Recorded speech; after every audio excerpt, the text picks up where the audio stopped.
विश्राम, सावधान, विश्राम। बागेश्वर धाम वाले धीरेन्द्र शास्त्री 48 घंटे के बाद बिहार की राजधानी पटना के सरजमी पर कदम रखने वाले हैं। उसके पहले पटना महाभारत का कुरुक्षेत्र बनता जा रहा है। सबसे पहले आचार्य धीरेन्द्र कृष्ण शास्त्री का विरोध बिहार सरकार के मंत्री तेज प्रताप यादव ने किया था। उसके बाद भाजपा नेताओं और आरजेडी के नेताओं के बीच खूब बयानों के तीर चले।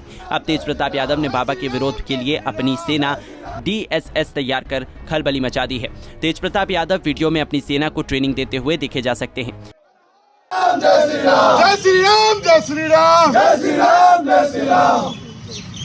समाज की उन्नति और प्रगति हेतु कार्य करूंगा।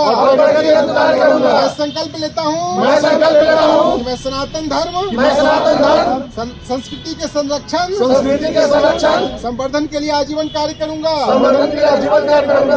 किसी भी सनातनी को सनातन धर्म से विमुख नहीं होने दूंगा।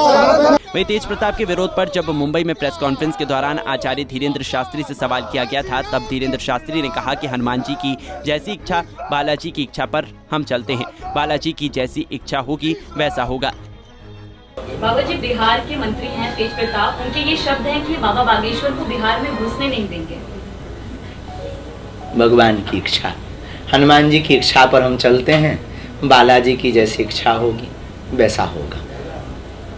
तेज प्रताप यादव के द्वारा DSS सेना को ट्रेनिंग देने के बाद सवर्ण सेना के कार्यकर्ता ने भी DSS को चुनौती देने के लिए अपनी सेना को ट्रेनिंग देनी शुरू कर दी है। विश्राम, सावधान, विश्राम। सवर्ण सेना के अध्यक्ष भागवत शर्मा का कहना है कि हमारा उद्देश्य किसी को ठेस पहुंचाना नहीं, बल्कि कथा कैसे सफलतापूर्वक हो वो है।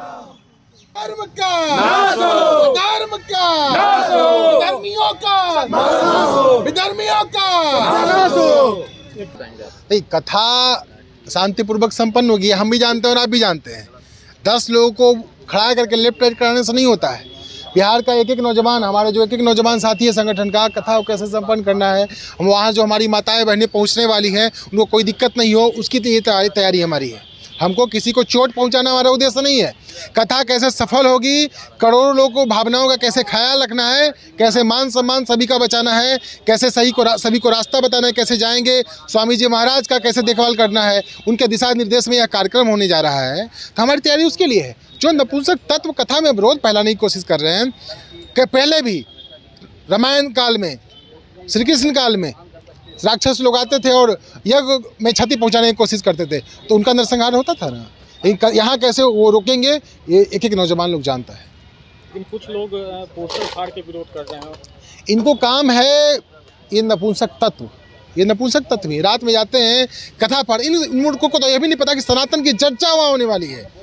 इनको तो खड़ा होना चाहिए। जहाँ सनातन की बात होगी, जहाँ सनातन धर्म की बात होगी, बजरंगबली की बात होगी, श्री राम की बात होगी, श्री कृष्ण की बात होगी, वहाँ एक एक नौजवान खड़ा है। ये लोग कभी ब्राह्मणों को गाली देते हैं। इनको तो यह भी नहीं पता कि भगवान श्री कृष्ण और सुदामा की जोड़ी कहाँ नहीं वर्णित है। हर जगह जब हम खिलजियों से लड़ सकते हैं, मुगलों से लड़ सकते हैं, अंग्रेजों से लड़ सकते हैं, तो घर में बैठे नपुंसक तत्वों को कैसे जवाब देना है, वो हमारे साथी, हमारे नौजवान संगठन वाले सारे नौजवान लोग जानते हैं। उनको कड़ा प्रतिकार दिया जाए, उनको रोका जाएगा। ऐसे लोगों को कैसे रोकना है हम लोग सब अच्छे से जानते हैं। वहीं इस विवाद पर आरजेडी प्रवक्ता मृत्युंजय तिवारी ने कहा कि जबरदस्ती इस विवाद को मीडिया ट्रायल किया जा रहा है। हमारी पार्टी का विरोध बाबाओं से कभी नहीं रहा है। हमारी पार्टी का विरोध भाजपाइयों से रहा है।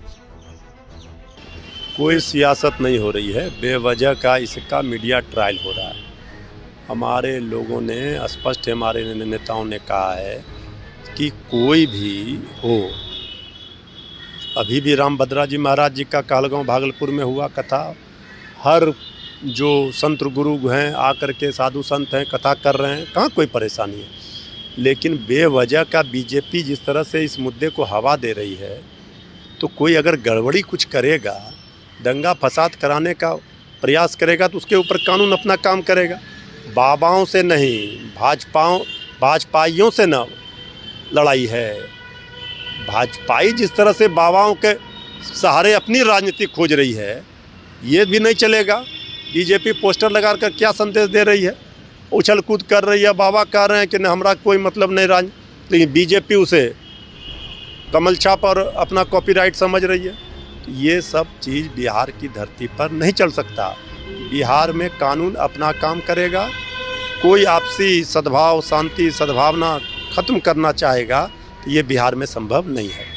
आपको बता दें कि बाबा आचार्य धीरेन्द्र शास्त्री का कथा कार्यक्रम पटना के नौबतपुर स्थित तरेत पाली मठ प्रांगण में 13 मई से 17 मई तक होने जा रहा है। इसके पहले बाबा के समर्थकों और विरोधियों में जंग छिड़ी हुई है। बुधवार को पटना की सड़कों पर बाबा के लगाए पोस्टरों को भी फाड़ दिया गया था।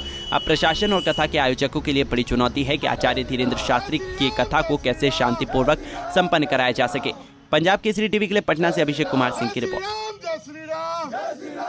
हमसे जुड़े रहने के लिए हमारे YouTube चैनल को सब्सक्राइब करें और नई वीडियो की नोटिफिकेशन के लिए बेल आइकॉन को दबाएं।